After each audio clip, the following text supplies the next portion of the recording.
Hi everyone, this is from SEBI's Academy. இன்னைக்கு நம்ம current affairs தான் பார்க்க போகிறோம். கிரேட் நிக்கோபார் திட்டத்திற்கு எதிராக கடிதம். ஸோ இந்த டாபிக் பார்த்தீங்கன்னா குரூப் 1 மெயின் சிலபஸில் பேப்பர் 4ல் என்விரான்மெண்டல் ஹெல்த், அதே மாதிரி ஜியாகிரஃபியில் வந்து ட்ரைப்ஸில் வந்து கவர் ஆகும். ஸோ நம்ம நாட்டில் இருக்கக்கூடிய அந்த அந்தமான் அண்ட் நிக்கோபார் யூனியன் பிரதேசத்தில் இருக்கக்கூடிய கிரேட் நிக்கோபார் தீவில் வந்து ஒரு திட்டம் வந்து செயல்படுத்த போகிறாங்க. அதாவது ஒரு சர்வதேச விமான நிலையம், சிறு நகர் பகுதி, அதே மாதிரி ஒரு பெரிய மின் உற்பத்தி நிலையம், இது எல்லாமே கட்டமைக்க போகிறாங்க.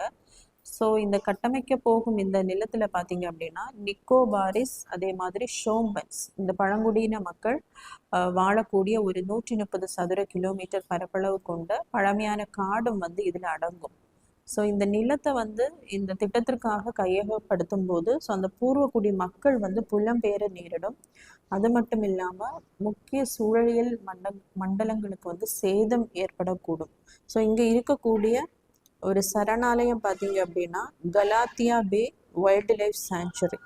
ஸோ இந்த சரணாலயத்தில் இருக்கக்கூடிய அந்த உயிரினங்களுக்கு பாதிப்பு ஏற்படும் அப்படின்னு மத்திய அரசு பரிசீலிக்க வேண்டும் அப்படின்னு காங்கிரஸ் கோரிக்கை வந்து விடுத்திருக்காங்க.